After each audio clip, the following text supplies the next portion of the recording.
Bismillahirrahmanirrahim.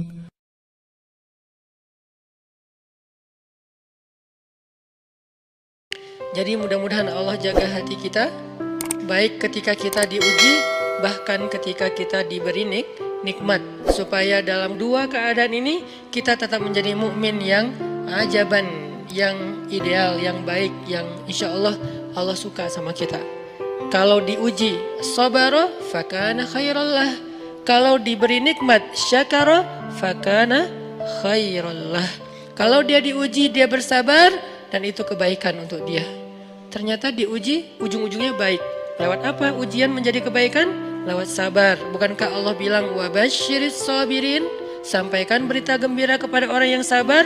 Ada banyak kebaikan yang Allah sediakan untuk orang yang sabar kalau dia sabar. Dan kalau diberi nikmat syakara. Kalau diberi nikmat dia bersyukur. Fakana khairallah. Kenapa nikmat kok menjadi kebaikan? Maksudnya dengan dia bersyukur Allah tambahkan kebaikan itu. La in syakartum la azidannakum. Jadi orang beriman itu kayaknya hidupnya tuh harusnya sih nggak ada bete-nya.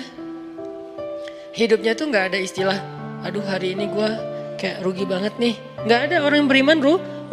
Kan hidup kita tuh di antara dua itu kan. Cuman varian ujian itu aja macam-macam. Varian ujian itu misalnya kalau di surat Al-Baqarah Allah menyebutkan 3 varian ujian kan.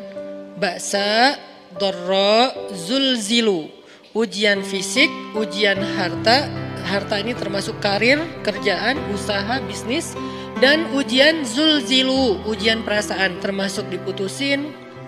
Atau orang yang dekat sama kita jadian sama yang lain. Atau mungkin di unfollow oleh ya gitu deh. Saya kalau udah ngebahas bab ini agak gimana gitu. Jadi 3 varian ini masuk kategori apa? Masuk kategori ujian. Tetap aja 2. Kalau nggak ujian nikmat. Antara 2 itu nih. In asabathu sarra syakara wa in asabathu dharra sabara. Udah gitu aja. Dan nanti bahkan sampai ayatnya gini. Alladzina yunfiquna fis sarra'i wad dharra. Orang yang tetap beramal soleh lewat hartanya dalam keadaan dia berkelebihan atau dalam keadaan dia kekurangan. Itu mukmin, keren banget gitu. Dia tuh nggak pernah kehilangan kesempatan berbuat baik. Baik beramal soleh ketika dia dalam keadaan dikasih nikmat maupun beramal soleh ketika dia dikasih ujian, tetap aja beramal soleh.